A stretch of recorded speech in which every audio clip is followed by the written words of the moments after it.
কোন খাবারগুলো শিশুকে ভালোভাবে বেড়ে উঠতে সাহায্য করে আর কোন খাবারগুলো শিশুর জন্য ভালো না? এই প্রশ্নগুলো সব বাবা মায়ের মনেই থাকে। আজকের ভিডিওতে সহজ করে এটা নিয়ে আলোচনা করব। প্রথমেই বলছি শিশুর জন্য কোন খাবারগুলো উপকারী। 4টা বিষয় নিয়ে কথা বলবো। 1 নাম্বার হলো বেশি বেশি প্রোটিন এবং আয়রন আছে এমন খাবার। কেন এটা দরকার আর কোন কোন খাবার এগুলো পাওয়া যায় দুইটাই বলবো। কেন খাওয়াবেন? প্রোটিন শিশুর হাত পায়ের মাংস গঠনে সাহায্য করে, আয়রন নতুন রক্ত তৈরিতে সাহায্য করে। শরীরে যদি আয়রনের অভাব হয় তাহলে শিশুর কোনো কিছুতে মনোযোগ দিতে সমস্যা হতে পারে, স্কুলের পড়াশোনায় খারাপ করতে পারে। অর্থাৎ এই দুইটা পুষ্টি উপাদানই শিশুর জন্য খুবই দরকারি। তাহলে এখন আসি কোন কোন খাবার থেকে এগুলো পাওয়া যায়। মাছ, মাংস, ডিম, ডাল, এই খাবারগুলোতে ভালো পরিমাণে প্রোটিন এবং আয়রন আছে। শিশুর প্রতিবেলার খাবারেই এর মধ্যে থেকে যে কোনো একটা খাবার রাখার চেষ্টা করবেন। 2 নাম্বার খাবার হলো ব্রেইনের জন্য উপকারী খাবার। শিশুর ব্রেইন যাতে ভালোভাবে তৈরি হয় সেই জন্য প্রয়োজন ওমেগা 3 ফ্যাট। শিশুর মেধা বিকাশেও সাহায্য করতে পারে ওমেগা 3 ফ্যাট, কিন্তু এই ফ্যাটটা আসলে শিশু শরীর নিজে থেকে বানাতে পারে না, খাবার থেকে নিতে হয়। তাহলে কোন খাবার থেকে এই ফ্যাট পাওয়া যায়? তৈলাক্ত মাছে ভালো পরিমাণে এই ফ্যাট পাওয়া যায়, যেমন ইলিশ মাছ, পুঁটি মাছ, চাপিলা মাছ, পার্শে মাছ, কাজলি বা বাঁশপাতা মাছ, মহাশোল মাছ, এগুলোতে ভালো পরিমাণে ওমেগা 3 ফ্যাট আছে। এছাড়াও কই মাছ, পাবদা মাছ, চিংড়ি, ভেটকি মাছ, মলা মাছ, এইসবেও অল্প পরিমাণে ওমেগা 3 ফ্যাট আছে। সপ্তাহে অন্তত একবেলা শিশুকে তৈলাক্ত মাছ খাওয়ানোর চেষ্টা করবেন।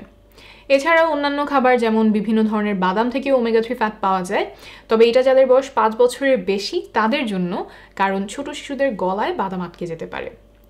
3 নাম্বার খাবার হলো হাড়গোড় শক্ত করে এমন খাবার। শিশুর হাড়গোড় যাতে ভালোভাবে তৈরি হয় সেই জন্য দরকার ক্যালসিয়াম। দাঁতগুলো যাতে মজবুতভাবে তৈরি হয় সেই জন্যও ক্যালসিয়াম দরকার। তাহলে চলুন এখন জেনে নিই যে কোন খাবারে বেশি পরিমাণে ক্যালসিয়াম পাওয়া যায়। ক্যালসিয়ামের জন্য আমি প্রথমেই পরামর্শ দিব দুধ খাওয়ানোর। শিশুকে প্রতিদিন অন্তত 1.5 গ্লাসের মতো দুধ খাওয়াবেন। দুধে চিনি দিয়ে খাওয়ানোর অভ্যাস করবেন না, কারণ শিশুর জন্য চিনি আসলে একেবারেই কোনো প্রয়োজন নেই, বরং এতে দাঁত ক্ষয় হয়ে যেতে পারে। তাই চিনি দেওয়া কোনো খাবার শিশুকে না দেওয়ার চেষ্টা করবেন। গুড়, মধু, এগুলোতেও একই ধরনের ক্ষতি হয়, তাই এগুলো এড়িয়ে চলার চেষ্টা করবেন। ক্যালসিয়ামের জন্য শিশুকে দইও খাওয়াতে পারেন, তবে সেই ক্ষেত্রেও মিষ্টি দইটা না দিয়ে টক দই দেওয়ার চেষ্টা করবেন। 4 নাম্বার খাবার হলো নানান ধরনের ফলমূল এবং শাকসবজি। শিশুর চোখ, ত্বক, চুল এবং শরীরের অন্যান্য অংশ সঠিকভাবে বেড়ে ওঠার জন্য অনেক ধরনের ভিটামিন মিনারেল প্রয়োজন। আর এইসব ভিটামিন মিনারেল ভালো পরিমাণে পাওয়া যায় ফলমূল এবং শাকসবজিতে। এক এক ধরনের ফলমূল শাকসবজিতে এক এক ধরনের ভিটামিন মিনারেল থাকে, তাই যত বেশি প্রকারের শাকসবজি ও ফলমূল শিশুকে খাওয়াতে পারবেন শিশু তত ধরনের ভিটামিন মিনারেল পেয়ে যাবে। 6 মাস বয়স থেকেই শিশুকে বিভিন্ন ধরনের বিভিন্ন রঙের ফলমূল এবং শাকসবজি খাওয়াতে শুরু করবেন। প্রথম হয়তো শিশু 1-2টা ফল বা সবজি পছন্দ করবে, কিন্তু আপনি অল্প অল্প করে অন্যান্য শাকসবজি এবং ফলমূলও দিতে থাকবেন, যাতে আস্তে আস্তে শিশু সেগুলোরও স্বাদ এবং গন্ধ পছন্দ করতে শুরু করে। প্রতিবেলার খাবারেই শিশুর জন্য শাকসবজি এবং ফলমূল রাখার চেষ্টা করবেন, যেগুলো আপনি সহজেই পাবেন, এলাকায় সহজলভ্য, সেগুলো দিয়ে শুরু করতে পারেন।